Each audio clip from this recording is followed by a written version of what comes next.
I was being watched. I felt it, like the crackling static of a wireless. Someone at the end of the shelves, fidgeting and staring. A cold prickle went up the back of my neck, but I resisted the urge to turn around. Instead, I propped my elbow on the reading table and buttressed my fingertips against my forehead to obscure my face. I was hiding out, skipping school, trying to act like I belonged here in the Central Public Library in the middle of the day. A college student, maybe, studying art history and deeply immersed in Chinese art, Volume 2. But the prickles didn't go away. After a long minute, I closed the book and rose to return it to the shelf like any other ordinary patron. A page in an argyle vest and brown tweed pants stood by his cart, watching my every move. I turned the opposite direction, into the aisle along the wall, and slipped between the shelves to the spot where the book belonged.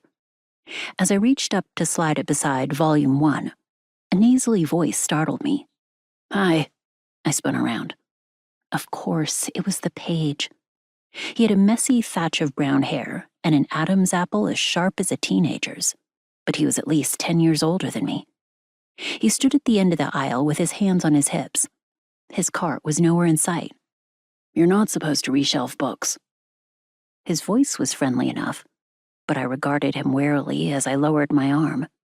"Do you speak English?" he asked. Inwardly, I groaned.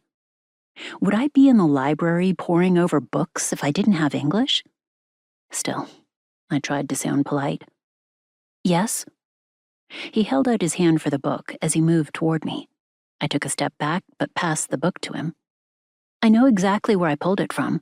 I pointed up to the empty slot above his head. "So I thought I'd just reshelve it myself."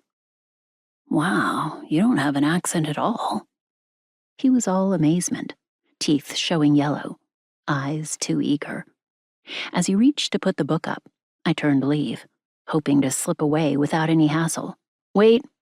He shoved the book in place, then moved closer to me. Too close. "What's your name?" My skin prickled again. "I really have to go," I said. "Wait a minute." His voice changed, dropping to a lower tone. "I saw you in here yesterday. You're not in any kind of trouble, are you?" His hand moved toward the cuff of my sleeve. I snatched my arm away. I didn't mean anything." His gaze wandered over me, taking in the length of my hair, then hovering for an instant at my chest, before he took up that low, hopeful note again. "It's just that you're such a pretty thing, with that china white skin and black satiny hair." I backed away, glowering at him, until I came to the end of the shelf and then spun on my heel. I went down the stairs with my head down and slipped past the charging desk, which swarmed with patrons clutching books and slips of paper.